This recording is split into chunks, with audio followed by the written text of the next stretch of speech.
Oh, All right, shoot. ladies and gentlemen, welcome back to the TrueLife podcast. I hope everybody's having a beautiful day. It's Friday. We got a bridge from the mainland to Hawaii right here with the lovely Haley Higgins, a veteran in all cannabis capacities, event management, marketing, client relations, management, development, advocate for cannabis for Veteran Alliance, Canna Mom, THC Girls, member of the Women's Cannabis Chamber of Commerce, lover of all things plant science. Haley, how you doing today? I'm in a parking lot. I'm doing well. It's an Old Navy parking lot and I think a All Home right. Goods and a TJ Maxx. Sorry, I keep seeing these flyways and I told you beforehand I would focus on them, so I'm gonna try not to. I don't know why that is such a girl thing. Like, anyway, yeah. So I'm tired. I am 4 hours away from home right Mm-hmm. now, and so I have that drive to look forward to and to think about all the weird things I'm about to do and say. So I will dwell on them for everyone, and I will obsess for all of you. So if you think I do anything weird, just let it go. 'Cause I've already clocked it, and I will think about it a lot. So no Nice. It's hot. need. Yeah, sometimes we're our own worst critic, but it seems to me that what you're doing is pretty awesome stuff. You're trying to help out a lot of veterans by showing them how plant medicine can help them solve a lot of their problems. The problem is there's these huge roadblocks because the VA is like Fight Club about cannabis and about plant science in general, because Mm-hmm. pharmaceuticals are the only answer or the only thing that they're allowed to give out.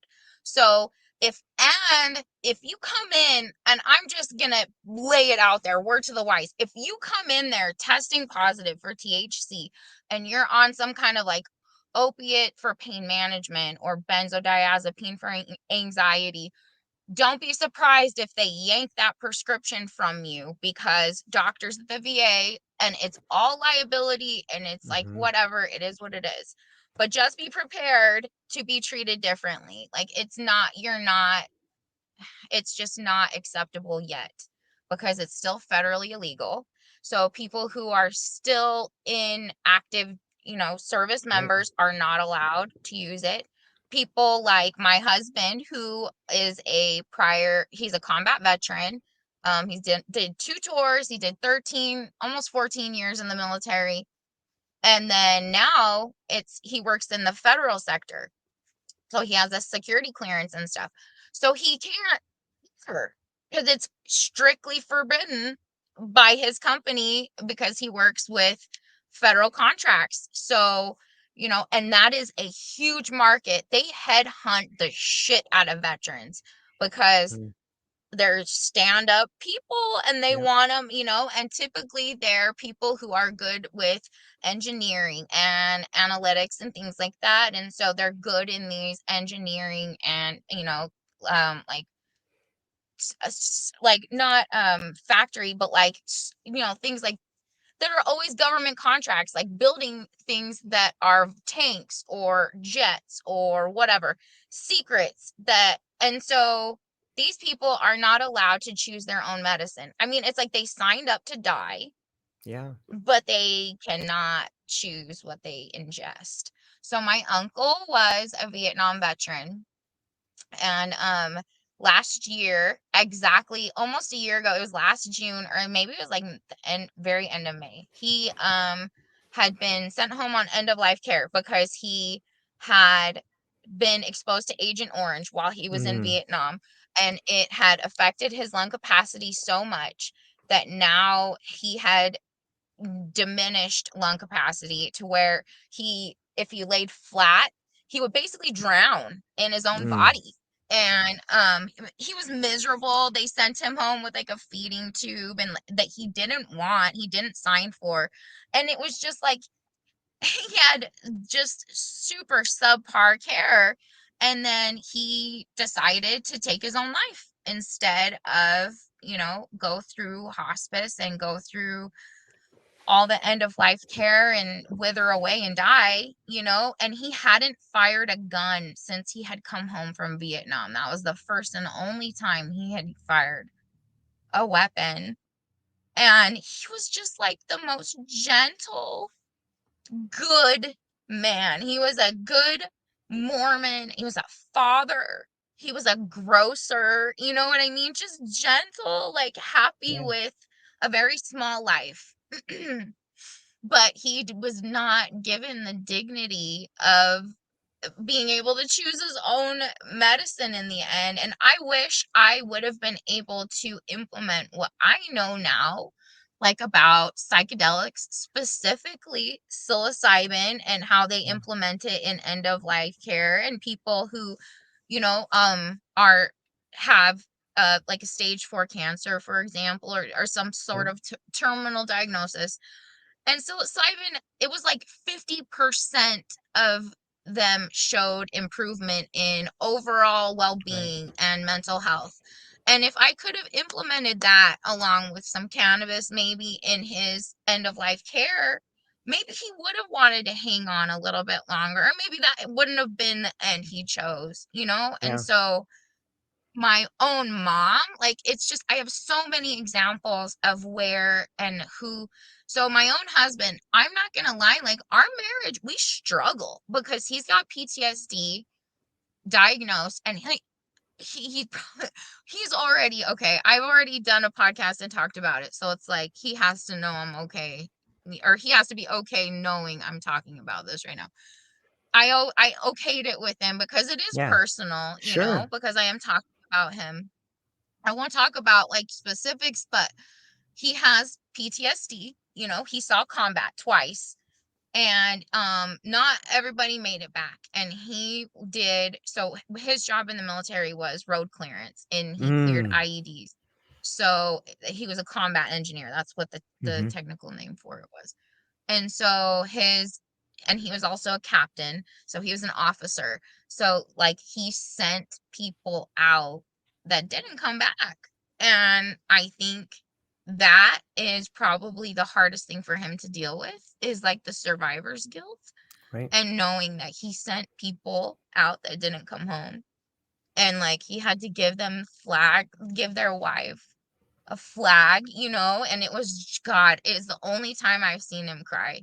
I've maybe twice, well, one of two times. And he is just the rest of the time stoic. We have two children, okay? He had never cried when our babies were born or anything, none of that stuff. But, he was very emotional at the funeral for his brother. It's twice, two funerals that I've been to, and those are the only two times I've seen him cry, and it's both been his brothers in arms. So I know he carries these scars, right? But I'll be damned if it doesn't cause some fucking tension in our relationship.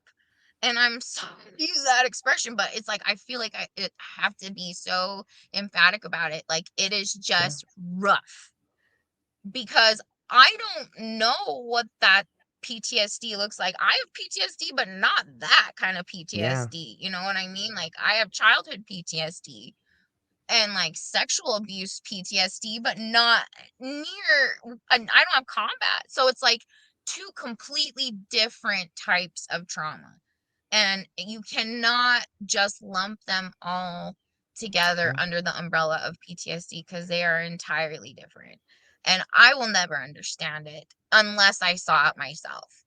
And so I can't even try to understand it. So I just feel like all I can do is try and come up with solutions to help ease that, and help ease the transition back into everyday living, and help just be a be okay with life, because life is hard. Divorce and death and loss of things, loss of jobs, loss of health, all these things can contribute to horrible mental health issues. And add some PTSD on top of that, and you just have a whole cocktail of mess. And then you have someone stoic like my husband, who refuses to take medication, refuses, because he's a soldier. Got to pull yourself up by your bootstraps. You can't be weak. You can't let them see anything. It will compromise your security clearance. It'll compromise your man card, or whatever. So it's like I've tried and tried and tried, and I know if we could share cannabis together, it's a passion. It's beyond a passion at this point for me. Like it is just, it's just like, it's like, I don't know, grown into me, it's Yeah. just become a part of who I am. It's a part of my spirituality. It's a part of, I just have so much belief and faith in this plant because I know it works. I know it does. And I know it could work for him. And I know psilocybin could do wonders Yeah. for him and our relationship. If we could share psilocybin, even microdosing together, I really think that it would open up his, I don't know. I just think it would allow him to maybe emote, because I just think that he feels like he can't emote anything.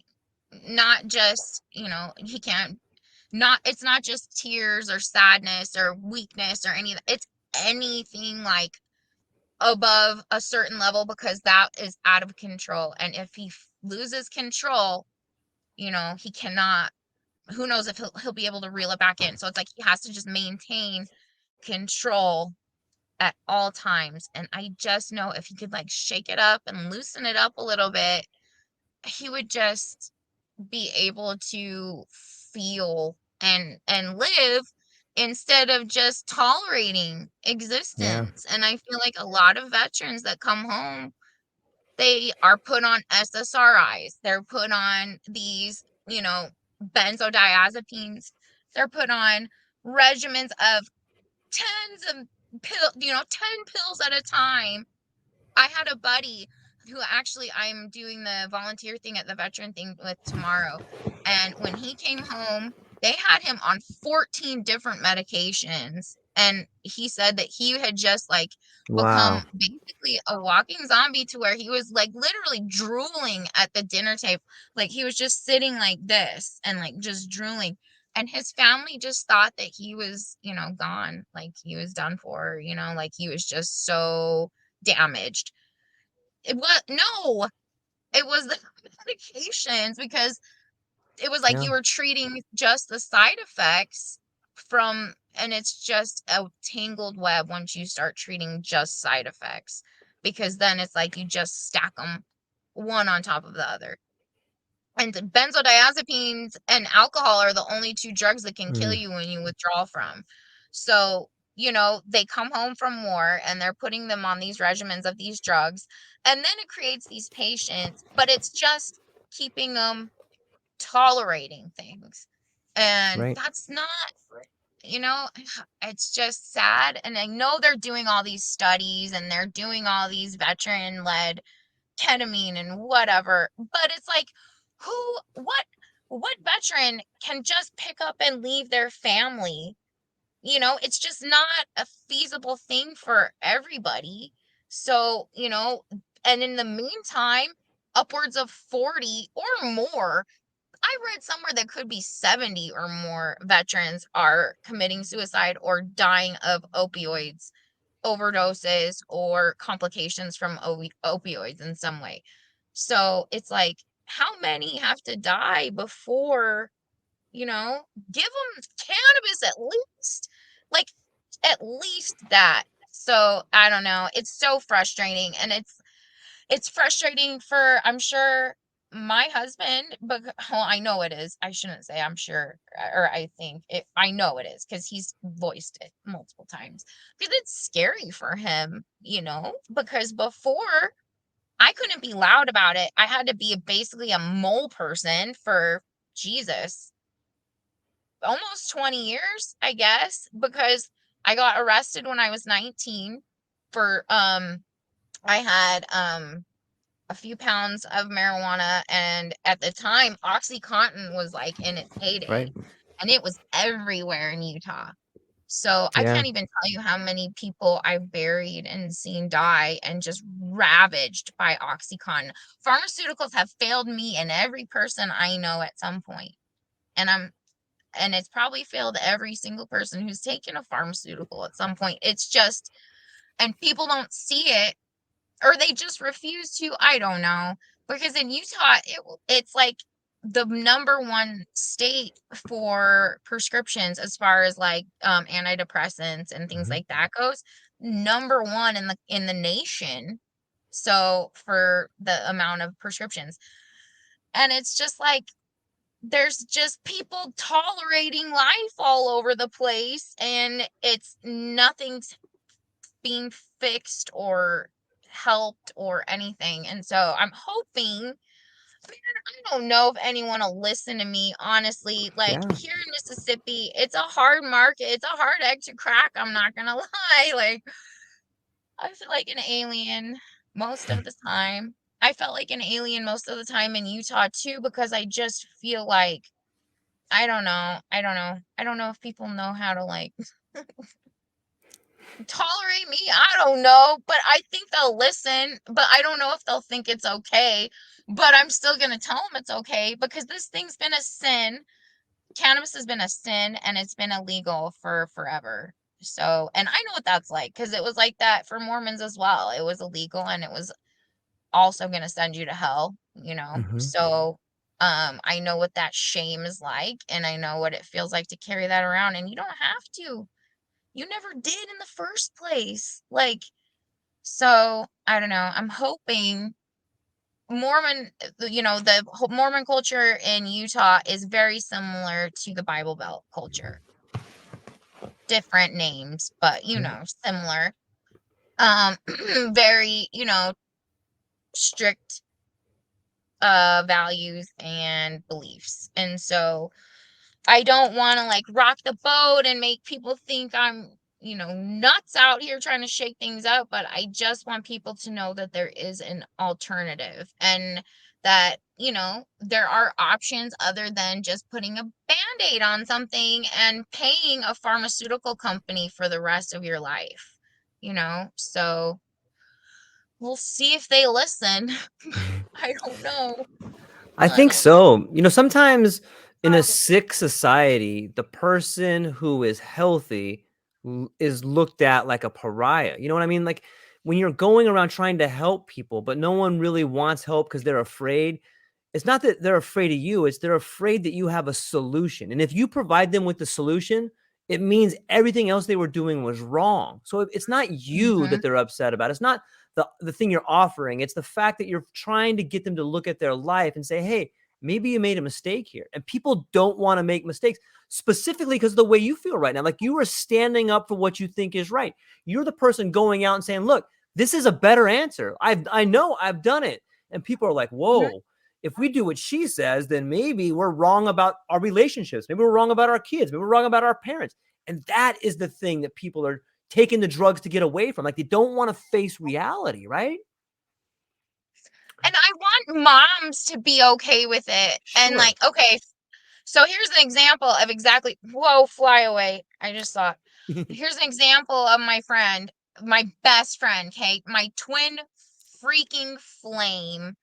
It is wild. Our lives have been parallel in so many ways. We have children.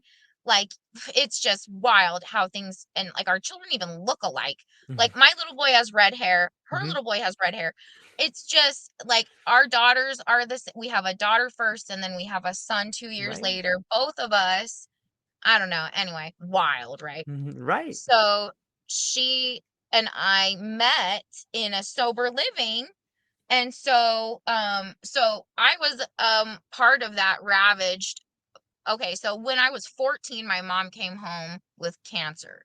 Mhm. Along with cancer came OxyContin and Ativan and Percocet and all this other stuff.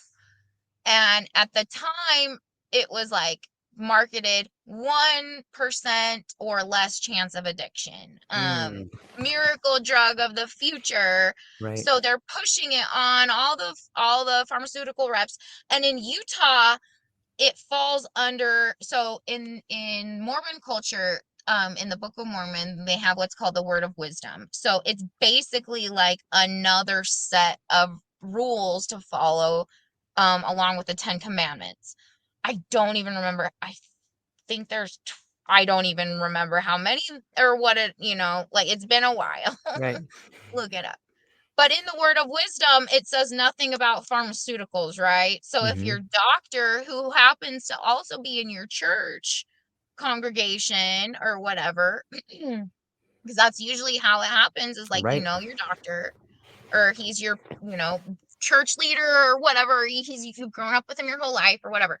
So, they prescribe you OxyContin, and they don't know. And prescriptions in Utah, like anything, it falls under the safety of, well, it's under a doctor's care, it's under a Hmm. doctor's orders.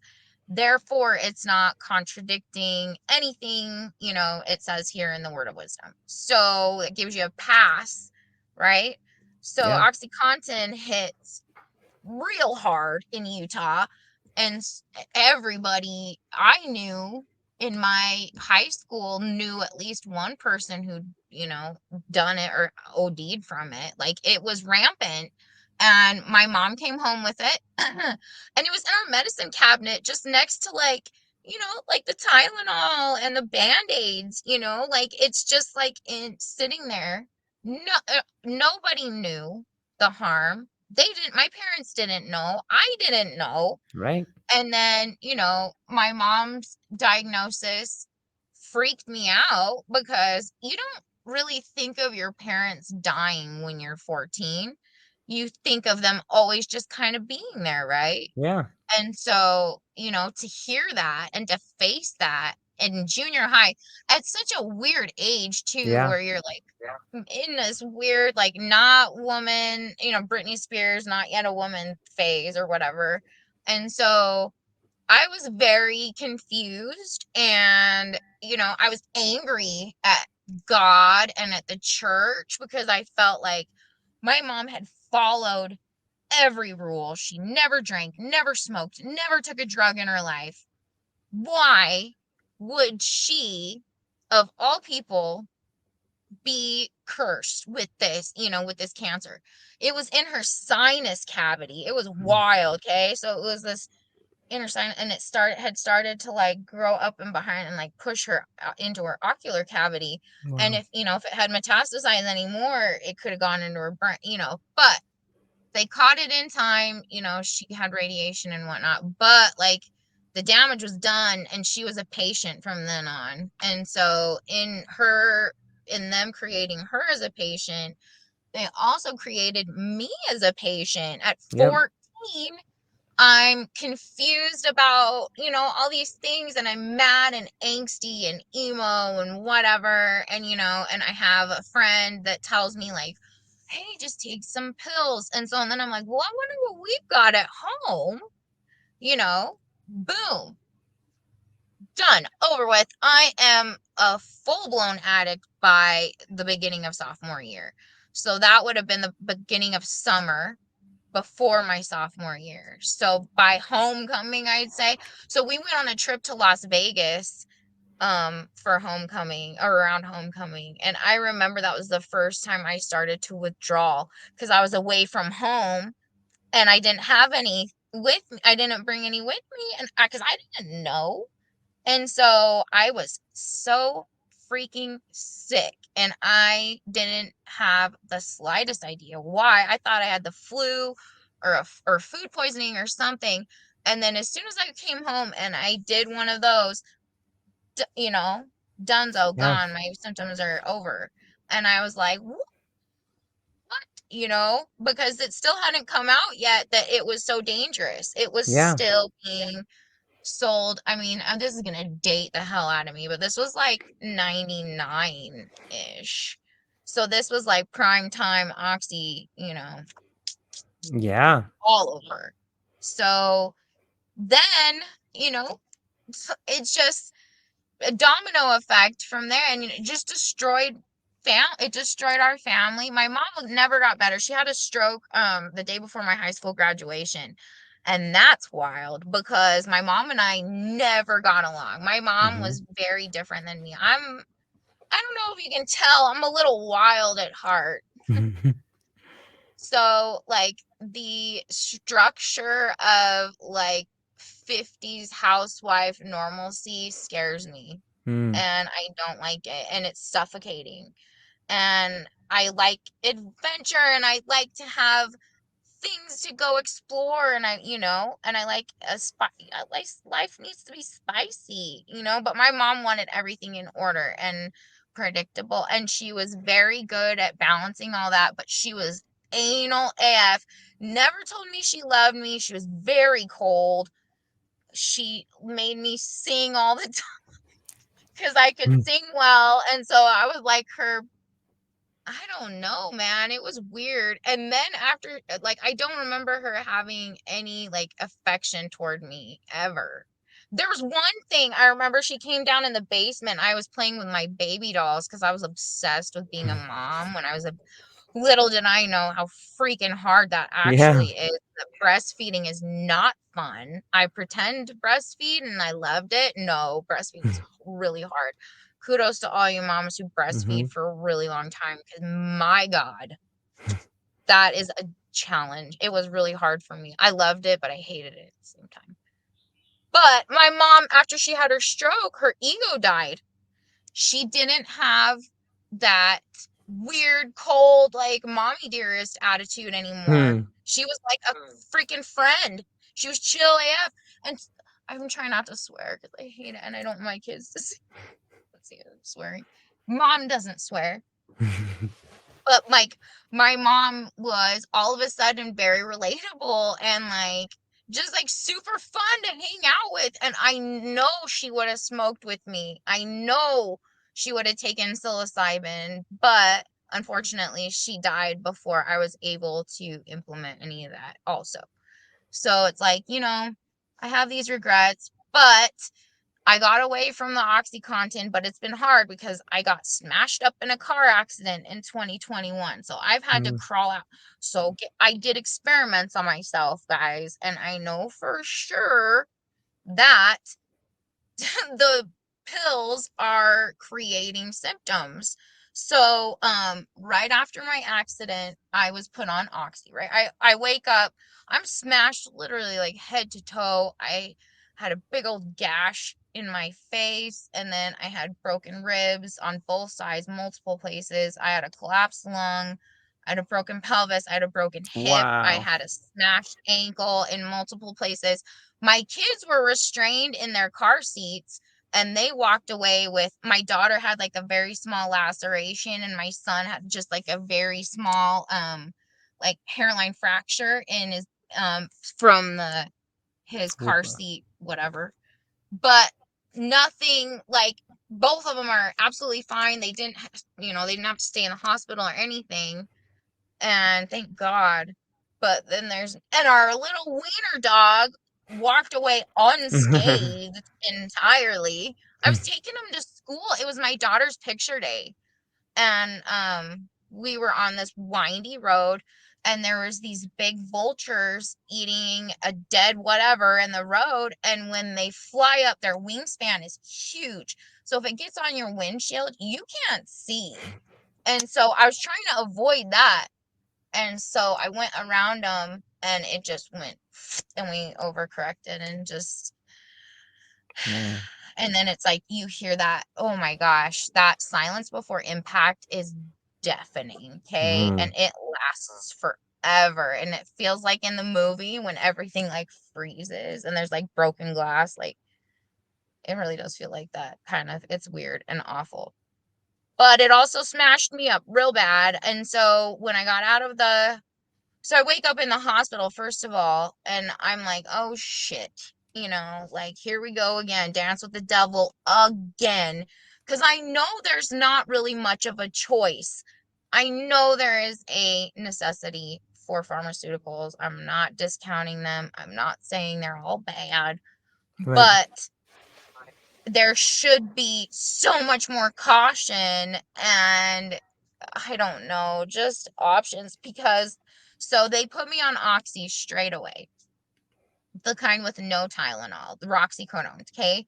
So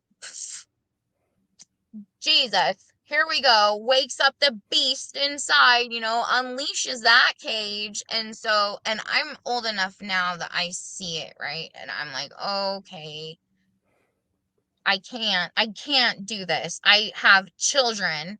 I have two mortgages, I've got I've got all this stuff writing on this. I've got all this all this stuff I want to do to advocate, and I've got, so I was like, all right, well, I'm going to just write it out and see how long I can go, and then I'm going to taper, right? Mm-hmm. No. So my doctor wants to keep me on it. And because she's like, okay, so they did an whatever scan of my foot, my ankle. So I have residual. My biggest problem is with my ankle. It's not healed. And there's so much damage in the joint that it blew out the ball joint in my Mm. ankle, right? So inside of there, it's just now every time I walk, it's just grind because there's none of the stuff that lubes Right. it up from being right. So it knocked all that off or whatever. So now it's pretty much ground down to where it's just bone on bone. And it's just going to get worse and worse. And it's arthritis. It's just onset arthritis, really. And so they looked at it, and the radio or the radiologist tech or whatever, she was like, that is horrific. And I was like, oh my God, because she did it over a voice thing. And so I heard like the dictation, and I was like, oh, great. It's not great when they say it's Yeah. horrific. Yeah. So I need surgery. I don't want to be off my foot for 8 weeks. And so I got to plan that out. But so until then, so I was on pain pills, these Roxys, every 4 hours, and they bumped me up to 20 milligrams every 4 hours. And I was like, hell yeah, give them to me, baby. I need them. My foot had ballooned up. God, it looked like it was almost as bad as when I was pregnant, and I blew out some flip flops. You know what I mean? Like, I was bad. So it was almost that bad. And I'm like, why am I? It's because of the injury, it's all the injury that's causing this inflammation.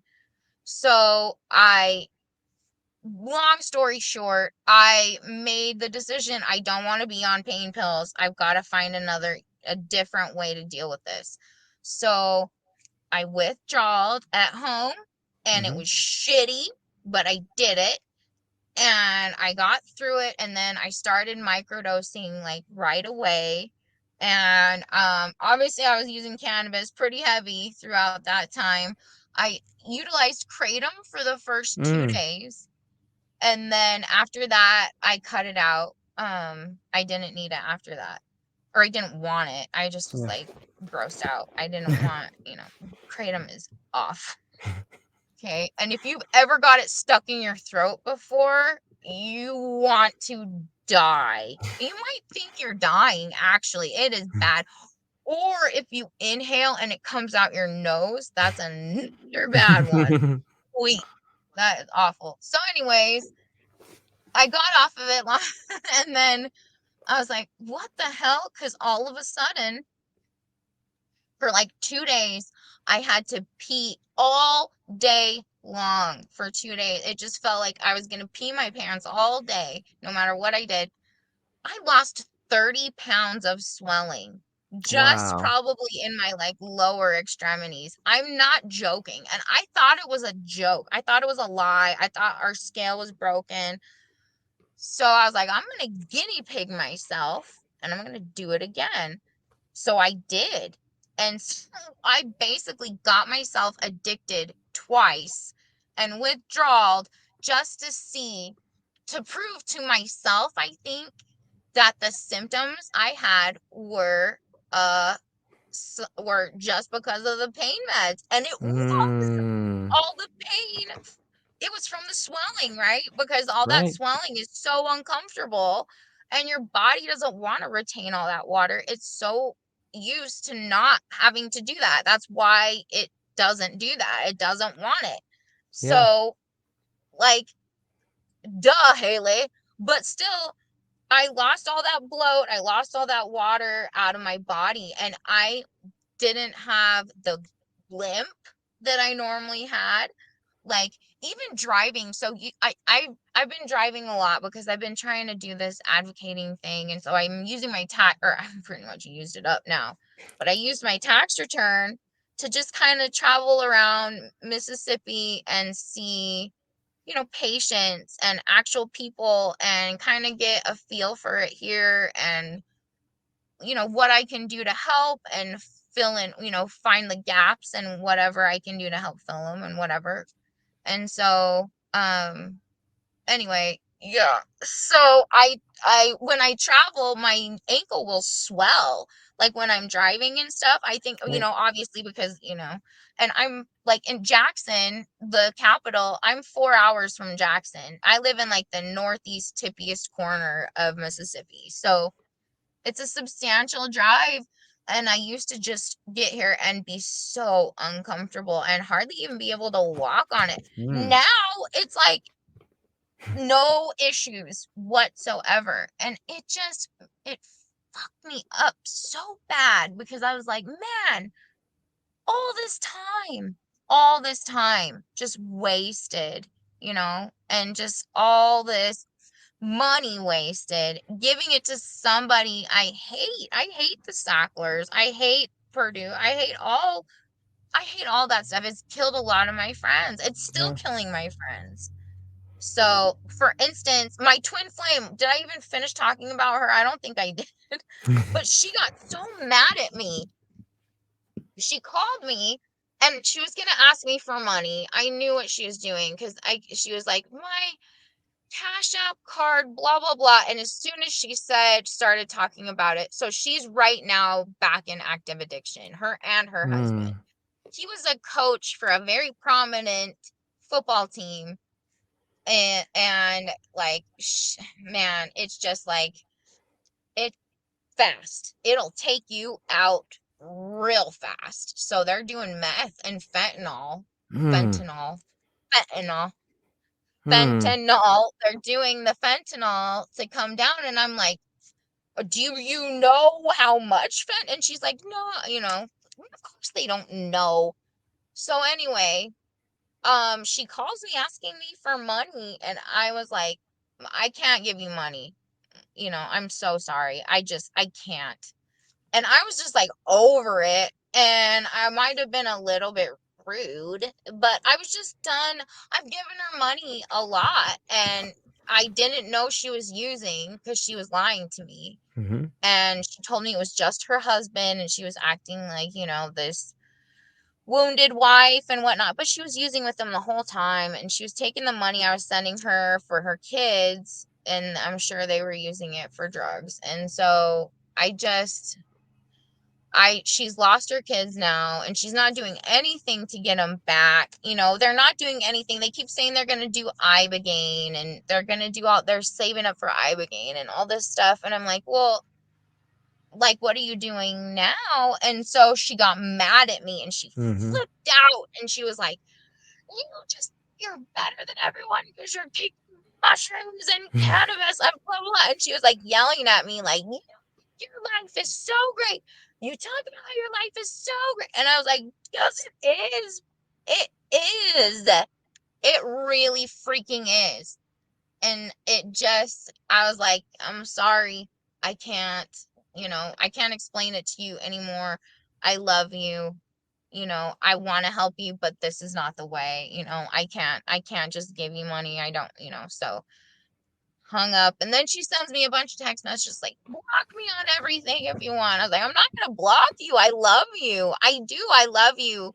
And it is a better way of living. It really is. Like, I finally have found, and I'm going to cry. I'm a crier and I'm really sorry. But I've looked my whole life. So I never knew what it felt like to know God. Um, when I was Mormon, like everyone would talk about, the burning in your bosom and all these different things that you would feel when like God was communicating with you or whatever, he was answering your prayers, and I never felt those things. I never felt any of it. and it made me feel so left out, and it made me feel like a freaking alien again, I'm already weird enough. And so, and the community I was raised in is so predominantly Mormon, and there's nothing wrong with it, and like a lot of my family are, and I support that. But for me, sorry, I'm tipping it. For me, I never felt that. I never felt a connection to God, and I never felt it by worshiping the way that they did until um I took psychedelics, and it finally, I'm able now to like look at other people and say, okay, I know what you were feeling now when you said that. And I know now, like, okay, cool, that's your thing. That's how Yeah. you feel that way. But this is how I have to do it. And it may not line up specifically with how you do it for you, but like, I don't know, maybe I'm just too much of like a science-based person, and I have too much of a curiosity, or too much of a curious mind, that I asked too many questions and nobody could really give me sufficient answers. And I think that that just made it hard for me to believe in something like that. But this I know because I've seen it and I feel it every single time. So, sorry, right now, I'm a mom. I've got two kids. And I'm at home right now because I'm using like I said, I'm just going and doing advocating, and I'm lucky enough to be able to do that. But like mushrooms or psilocybin and cannabis have given me the ability to be the mom I wanted as a kid. Like the mom that paid attention and that acted interested and celebrated their, everything. So, yeah. So it's given me a life, basically. I didn't have a life before. I don't know what I was doing, but I wasn't living, I was just surviving. But I don't have to survive anymore. And it feels weird sometimes, like it feels I feel uneasy about it because I feel like I always kind of have to be in survival mode. And so to feel like I don't have to be in survival mode is an uncomfortable feeling sometimes, but it's a good uncomfortable feeling. Mm-hmm. And that's shitty about psychedelics too, is like nobody talks about, like, there's some pain involved. Like, I'll tell you what, you gotta shed some unhealthy people sometimes, and it's not always what you want. And it's not always, which brings me right back to my husband. And I wonder how many marriages, um, of combat veterans and just people with PTSD in general who are veterans. I wonder how many marriages could have been saved potentially with psychedelics, if that could have been implemented, because I think a lot of these soldiers are just unable to say how they really feel. And they don't want to say how they really feel because of the perceptions that they think that it will, that people will have, and that are untrue mostly. But, it is what it is. So yeah, so how do you un how do you un fuck, all these years of misconceptions that are just drilled into these people's heads, like that you have to be stoic, you have to be brave at all time, can't let it, can't let the can't let it fade, can't let it ever show any emotion. That's a weakness. So, I don't know. Hopefully, they just know that they have permission Well, now. I don't it know. seems like, it seems to me like in all of our lives, there's usually someone that people look up to. And it sounds to me, whether it's your friend that's struggling with addiction, when I hear the words she says about you, like, oh, you have this perfect life. What I hear is someone who looks at you and looks up to you and is like, how are you so strong? When she says stuff like that, what I hear is, how are you so strong, Haley? How can you do it? And I think when your husband is talking to you, I guarantee you he's silently struggling, but he probably looks to you as the rock of your family. When your kids look at you, it's like, look, mom is stepping up. Mom is going out advocating for something she believes in.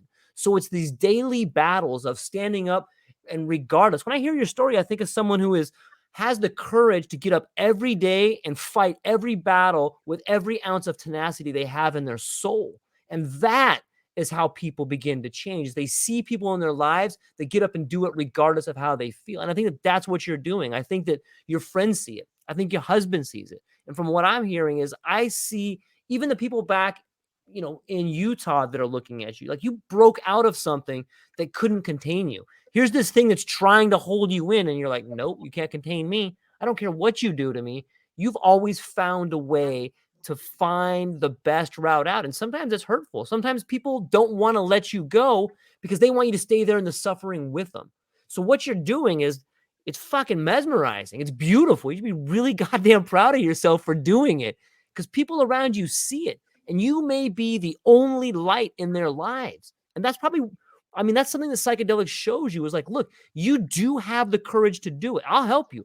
Psychedelics have a way of finding that flame and blowing on that ember to make you become the biggest, most powerful light, so you can walk down that path and other people can follow you. And I love it, man. I hear a lot of pain and anger, but what I hear mostly is the heart of a champion. I'm fucking proud of you, Haley. You're crushing it. And the fact that you You. find ways to go out there and knock on doors and kick down doors and make people listen to you, it's that exact power. It's that authority that you're giving yourself that's going to make people listen to you. Because anybody can quit. You've had every single reason in the book to quit, but you never have. Like, that's not something people have. Like, that's something that you can't teach people that. That's something that grows inside of you. And if you hadn't had all of these things happen, you probably wouldn't be who you are today. You wouldn't have the fire to do all the things No, you're doing. no, not at all. And it helps me, I think, in a lot of ways too, because I can Yeah. talk to people on a real Yep. level. Because I can be like, man, I've been an addict. Yes. I've been in the Yep. lowest trench. I've been there. I Yep. have. And I have known what it's like to have to crawl out of that hole over and over until Yep. you finally get some footing to where, and I'll tell you what, again, the footing that I got didn't start until psychedelics about a year ago. And when my uncle killed himself, it was just like freaking all the fire just ignited in me. All the gas was just thrown on the flame. And I cannot there's not like there's nights I can't sleep because Yeah. I just think about like all the people that are suffering for no reason. And it just makes my heart literally just fucking hurt because I know what that's like too. And I've been, oh my God, depressed. Like, I have been so bad. Like, my husband had to literally, I felt like just gum that melted in the sidewalk. I was just on the ground and I couldn't even I didn't even have the will to like get up and shower or anything. I just couldn't even I just didn't want to even deal. I just cried. And so finally my husband was like, "This is enough." And so he picked me up and he put me in the shower. And I think like the next day, actually, I got a job offer to work in cannabis. And I think that was like that was kind of like, woke me Yeah. up. But I don't bud tending is I am a closer and I can do it all day and I love bud tending, but I that's not my passion. It Right. is sitting in four walls and under somebody else's instruction of telling me what to sell. I'm not gonna endorse your shit unless I know it's legit. Right. I'm not. I'll tell you straight up if it's garbage. I told a cultivator his shit was garbage. I got some Gary Payton and it was trash. I got it for the playoffs and I was so excited, and then it was just not, it was very, very subpar. And I told him, because I was like, listen, coming from a place of community and love, I just want you to do better. And he accepted it, and he took it in stride, and I give him kudos for that. But like, that's just not me. I'm not gonna sell. So it's medical here strictly. It's not recreational. So I'm not gonna work in a dispensary and treat patients that come in like customers and Hmm. try and push, Yeah. whatever it needs to be bumped out because it's getting close to its turn time or whatever. I'm not going to do that. I'm just not. I don't feel good about it. If, your Mima comes in and she's looking for a specific strain to treat her, arthritis or whatever, I'm not going to sell her some shit that I know isn't going to, and remotely help with that. Like some, I don't know, like Pineapple Express. Like that's not for arthritis. You know what I mean? So, I don't know, just things like that didn't spark joy with me. So I found out that me working one-on-one with patients, however, and sticking up for them, because that's what I've always Yeah. done. I've always just hated to see people treated unfairly. I fucking hate it. That's mostly why I left, or I don't want to go back to the Mormon church, is because I have a lot of friends that are in the LGBTQ community, and I have a lot of friends who are addicts, and I have a lot of friends who are in prison, that are another side of the victims of the opioid epidemic. And so I just can't see them be ostracized, and I Yeah. just can't see them be treated differently. And I know there's like, some people that say, okay, well, there's, like, there's like, I can't remember what they call it. Some kind of Mormonism where you're like accepting or whatever of it, because homosexuality is extremely looked down upon. It's like one of probably the worst things you can do is be a homosexual in the, because you're not making babies that way, baby. And you know what? Babies are tithe paying members of the Mm. corporation. So it's like, they encourage people to have all these babies because they want those babies to pay tithe eventually. And they give 10% of their income every month to the church.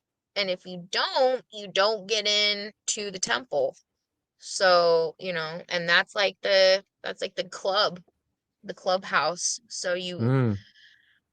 your membership is null and void if and it's just silly. Just things like that. I don't like it. I don't like exclusion. I don't like feeling like it's not fair. I'm the mom, unfortunately, on the soccer field that's like, yay, both teams, like, because I just want everyone to win. I want everyone to feel good. I don't want people to be left out. I don't want people to feel bad, because I've been left out and I have felt bad. And it fucking sucks. I'm one of 5 children. I'm number 4. And 2 of my siblings don't talk to me. Hmm. And that freaking hurts, man. And it's not because of anything that I feel like I'm doing wrong, even. It's just like they just choose not to, and that's fine. That's their choice, but it still stings. And it's always been that way. I've always felt that way.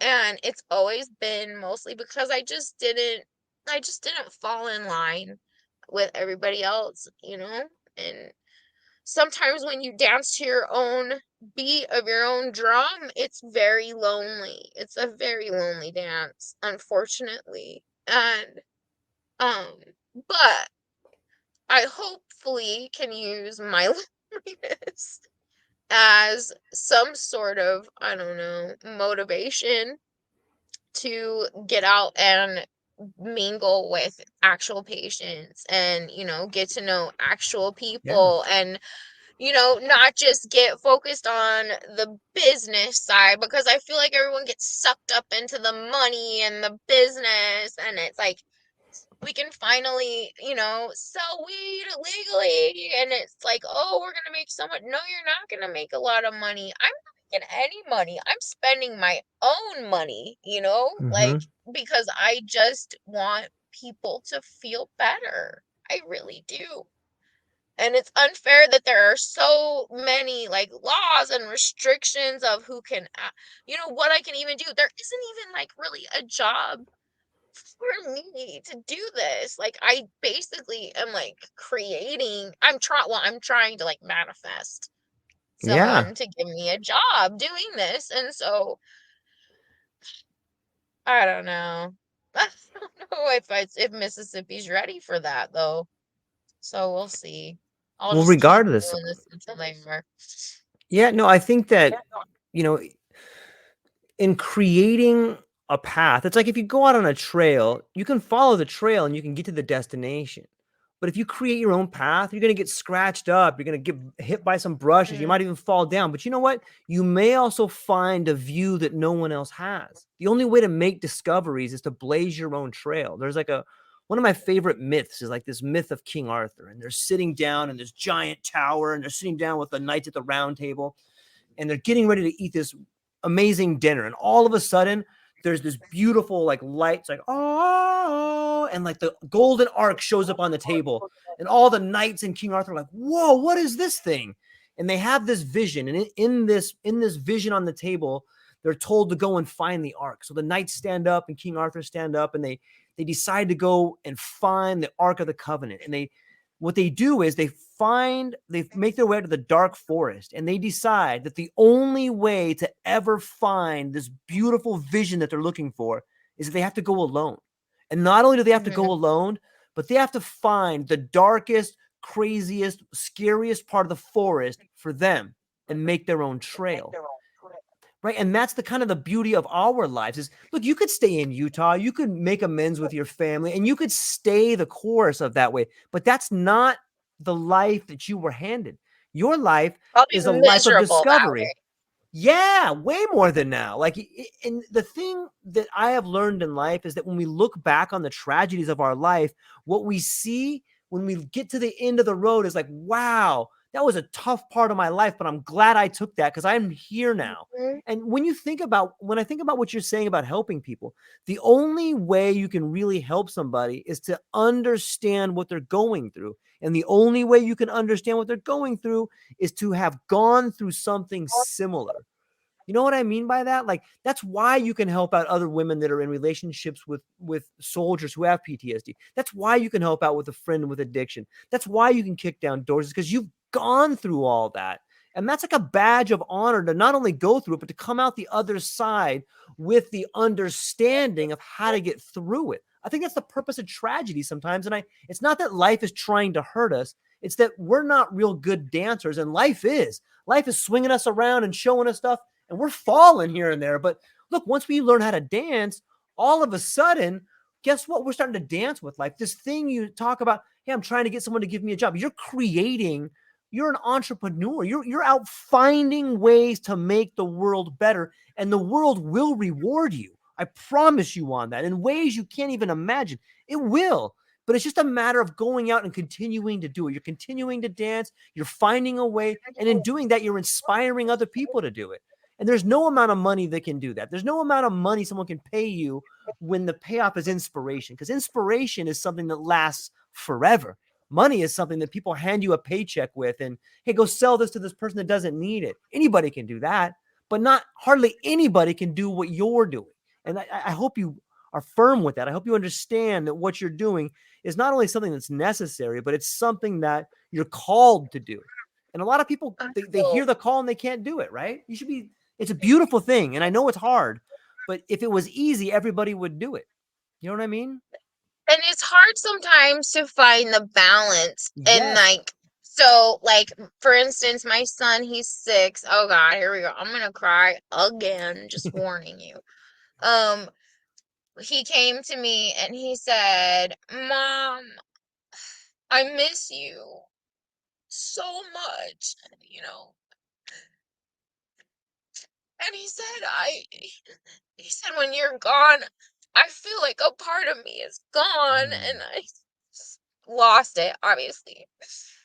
And it's so hard to explain to a oh God. Okay, first of all, he is not only a 6-year-old, he's like a 55-year-old in a 6-year-old body.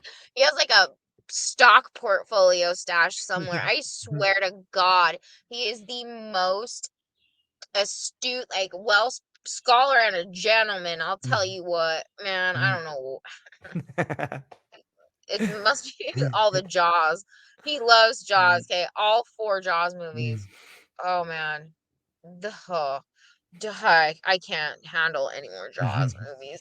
Anywho, he he told me that, and that was very hard because I haven't been gone from him really his whole entire life. I've been home with him, and it's still very fresh to him that I was home with him because I stayed home with both children. So I didn't finish my degree. I encouraged Bryce, my husband. So when we met, he was still in the military. He was fresh off of combat. He had just come home from Afghanistan um in 2012. And so he and I, or 2011, somewhere around there. But anyways, so when we started when we were together, when we had Penny, my first child, we decided that I would stay home because, it's just the way it is in Utah, and I'm pretty sure it's probably most of the, country, it's just how you fall into things. The woman just typically ends up staying home. And it was just like, he's a very alpha kind of guy. And so it was just like that kind of role. It fell nicely. And that's what I assumed I was supposed to do, like that's just what I had been taught and shown what I was to do. I was to be a wife and a mother, a vessel. And so I did that, and I love my babies and I love being a mom, but I am not fulfilled entirely by being a mother and a homemaker. I'm not. I hate cleaning. I'll tell you honest truth. I freaking hate it. And I do not want to make a career of cleaning my house over and over. I want to do something I'm interested in, and I want to do something that I feel is impactful. And even if I lose family members and I have to shed some friends in the process, like the end goal to me is just so much more important because they'll see eventually, I think, like already I feel kind of vindicated for like cannabis and all the studies that have, all the science that's coming out about all the benefits and, Yeah. and told you so for 20 years, but whatever. So anyways, when my husband and I got together, the whole point of me telling you that, we decided that I would stay home and then that he would go to school. So he finished his stuff and now he has a great career in aerospace, right? So now I'm 37 and it's like I'm starting from scratch now. It's rough, man. Like I'm not about to get in some debt for now for school. It's hello, I'm like halfway through with life, maybe even more than halfway through. So shit, I don't know though. My grandma is 95 and her twin sister is also alive and 95, and their sister, my great aunt Nancy, is 90 something and she's also still alive. I really hope I don't inherit those genes though, because I don't want to be 90 and alive. I just feel like by then my body's just gonna, I'll be like the crypt keeper. Like on Beetlejuice when it's the part when he's like doing the spell and like they're falling apart, like Gina Davis, like her like jaw falls off. Yeah, That I would be me remember. at 90. So, But you know what but though? At 90, that would only put you 1/3 of your way through life. So maybe this is I just don't want it. But what I'm saying is maybe this opportunity that's presenting itself in front of you is an opportunity to be reborn. The same way that the Oh, I butterfly would. emerges from the cocoon, right? So too are you emerging in this new form. And any sort of I birth is just difficult. Any barely sort of feel like a rebirth. right, Yes, exactly. right? It's wild too. And it's so hard for moms, I think, to Mm-hmm. like talk about this out loud with each other because there's so much of a stigma, especially against cannabis and psilocybin, like Yeah, microdosing. It's still not acceptable and it's still not talked about, even though it should be. yeah, So hopefully, this is honestly like I don't give a shit about making a ton of money. I'll be straight up. I'm not great right. with money. I don't want it. I don't need it. Like I want enough to be able to sustain this so I can keep doing this Right. because otherwise I can't. And so I just want to, I don't want more than any. I just want a simple life where I'm able to help people see a better way. And it's like, so whatever I've got to do to make that happen, I'm going to do it because I don't want anyone to be like I was anymore and just feel like the only option that you have is Prozac or Mm, Xanax or whatever. I am missing chunks of my life due to benzodiazepines because they rob your memory yeah. entirely. They just eat chunks of time too, like days. I don't remember a lot of my baby's developmental years because they put me on Xanax because of I had postpartum anxiety, right? So immediately they put me on a benzodiazepine and it's like I don't and I'll never get them back. I'll never be able to recall those and I don't have video of all of it, And Right. so I just so you like when you're talking about all these things that I like that I should be proud of, I feel shame. That's how Mm, fucked up like the culture is around this is that mm, instead of feeling like brave and proud of myself, I feel ashamed.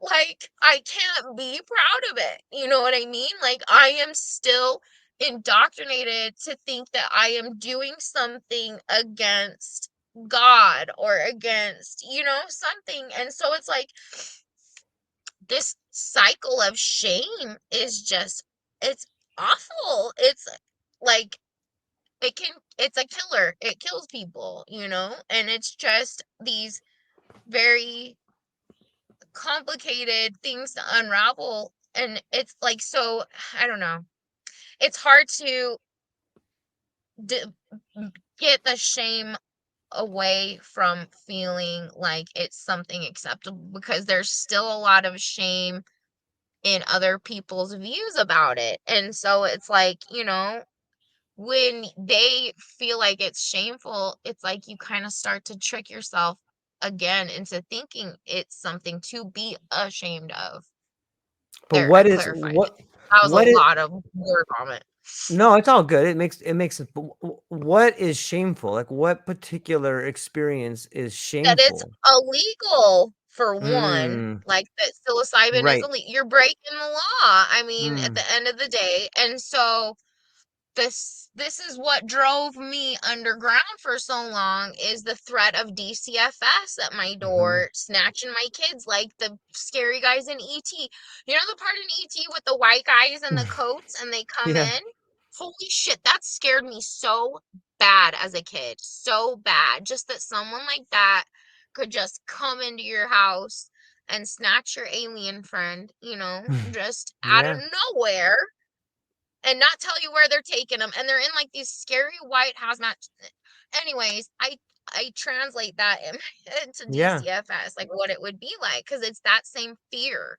It's like that ice in your vein fear like of like and I know I am not the only parent who feels that way and Yeah. who is worried about that and I think that that's a lot of why moms in my I can't speak for fathers but Right. I do know that I have a lot of friends in my mom groups on Facebook and things like that that are in the same boat as I am. And it's just like we're afraid of the repercussions. Mhm. And so I just have gone to the point where I don't give a fuck anymore. And I'm a legal patient to use cannabis.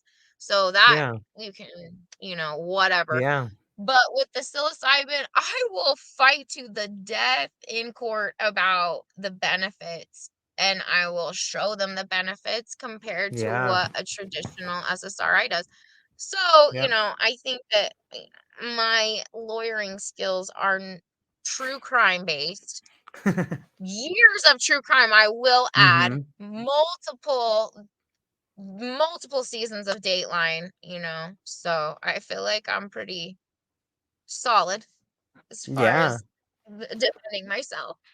Yeah, there's a I'm group serious of though, like, fuck them. Yeah, there's a group of I think there's a group called Sisters in Psychedelics, of which a large portion are part of the psychedelic bar group. So they're lawyers that and Hmm. women that believe in the exact same mission that you have, and they might be a really good source to reach out to. I'm gonna And have to. I think I yeah, might follow them on LinkedIn, yeah, actually. yeah, But I have to reach out and see, because I'm happy to advocate for anybody that I believe in. I yeah, have to, like, believe in you, sorry. But, like, I yeah, will go hard. If I believe in your cause, I will defend you as far as I can take it, and I will yeah. promote it and I will make sure, like I have a friend, his name's Otha. He's a freaking genius, first of all, and second of all, he is gorgeous. He looks like Pharrell Williams, okay? He's just super good looking. Anywho, he created this app called Tetragram, and so it's like a peer-to-peer based app. So like say I go to a dispensary here. There's one called Green Magnolia. Say I go to Green Magnolia dispensary here in Mississippi. So I can clock that I went to that specific dispensary and say I bought Cinderella 99 from Wellcraft, which is one of my friends, Derek. Hey Derek, and I love that strain. It's freaking fire.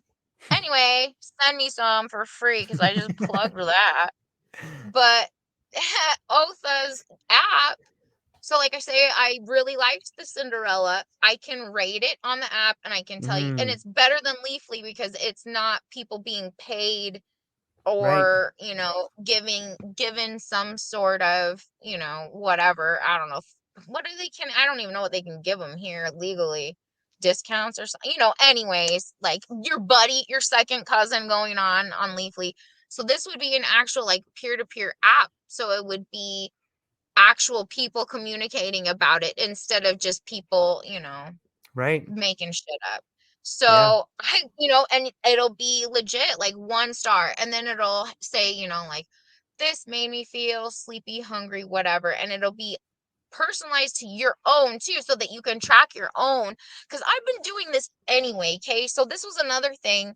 So when it becomes federally legal, I want to be able to tell my husband certain things that will help him, that I think will help him, yeah, because that's part of the big reason why I started learning about it, is because I wanted to be able to teach him and right, show him and help him when he was ready. And unfortunately, it's taking a really long time. And even if it does become federally legal, I don't know if he'll be completely comfortable with doing it. He's just, he hasn't for so long, and it is scary and daunting. And even with your crazy ass freaking weirdo wife,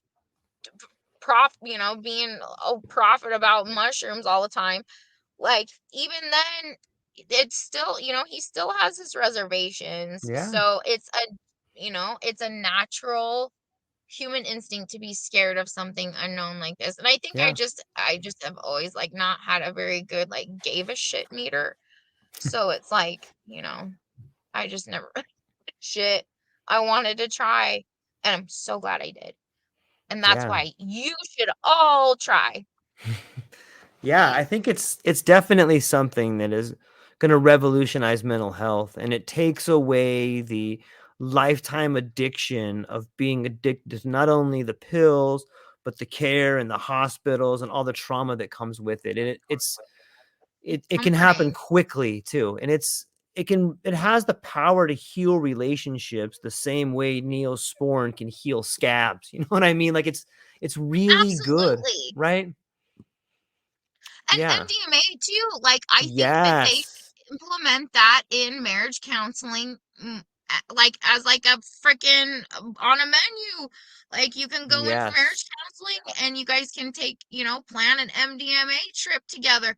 Holy shit, that would heal so many problems with intimacy and Yep. especially with veterans because Yep. intimacy is so hard for them to do. Okay.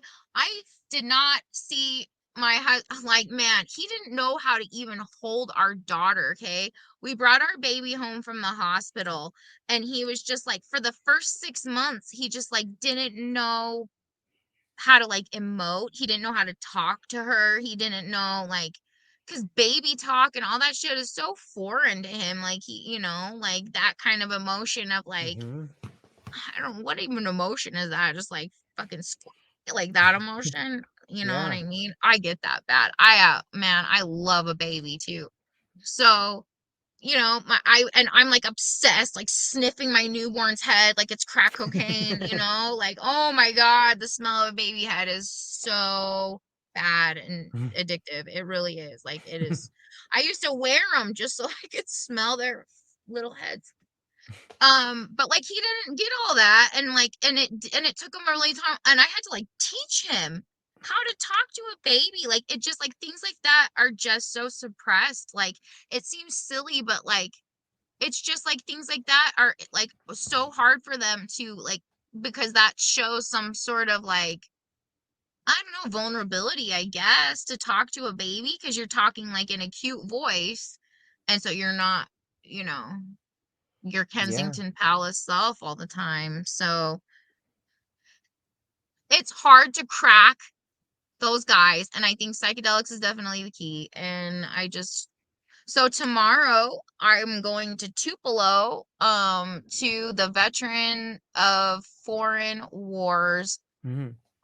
It's like their, God, it's like at a hotel. It's like a 3-day thing. I don't know if it's a conference or what, or if it's just like open to the public, but there's going to be a booth set up and I'm going to be there just hoping to herd them in and sign them Yeah. up. So Yeah. That um, sounds awesome.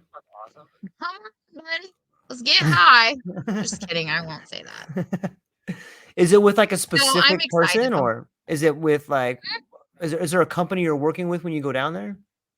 Yes. Okay, so MICA is the Mississippi Independent Cannabis Association. Hmm. So it's a group of cannabis owner or cannabis business, cannabis adjacent business, like transportation, Hmm. dispensaries, cultivation, all that kind of stuff. So there's like at least 25, probably more now, businesses, and they formed this alliance. And so what they're trying to do is kind of great right now. So they're trying to redo the whole medical bill legislation. So they've all kind of banded together that, they want things to be better. So unfortunately, like they're all focused on the legislation and running their businesses and because it's a brand new industry in the South in general. And Mississippi, like kudos to Mississippi actually for being a little bit forward thinking, Yeah. kind Yeah. of for the South. They're dipping their toe. So kudos to them for that. But that's why I was up here at this other thing. So last week I was up or down here, I guess it's down, at a thing for a senator because I was trying to make sure that all the people, the main players in cannabis saw me and knew Yeah. my face. I just want them to know I'm there and that someone was there advocating for patients. Someone showed up for patients. Someone showed up to be a voice. And, because I don't know if the senators have ever sat down with an actual patient. I don't know if the governor himself has ever sat down with an actual patient and said, what do you expect or what do you need? Anything. And I think it would really broaden their perspective of what they need to do and how they need to structure it if they did, because I don't think that they have really done that. I don't think they've really sat down with, and thought it through with the public. Yeah. So Yeah. I hope that they are. Anyways, so what I'm going to do is just I'm trying to help Micah with their social media and try and, help them with what I can, because they're doing, a lot of the heavy lifting with the legislation and all of that kind of stuff. So, they're doing a booth there, and I will be there representing Micah, and with Micah, I will be facilitating people to sign up for the program. I'm also a patient. I'm a patient myself, not a patient myself. Well, I'm a patient myself, but I'm Mhm. also a registered agent. I have a badge. So I'm a Right. badge You got a worker. badge. Yes. That was like the first thing I did too. When I knew it was rolling out, I was like, okay, let's go. Like, I was ready. I was ready. I've been ready, man. I've been a mole person for the last 20 years. So I'm ready. Can't you tell? Like, I look like I sparkle in the sunlight. Like, I'm that, bad. It's pretty bad, which is why I'm in the shade.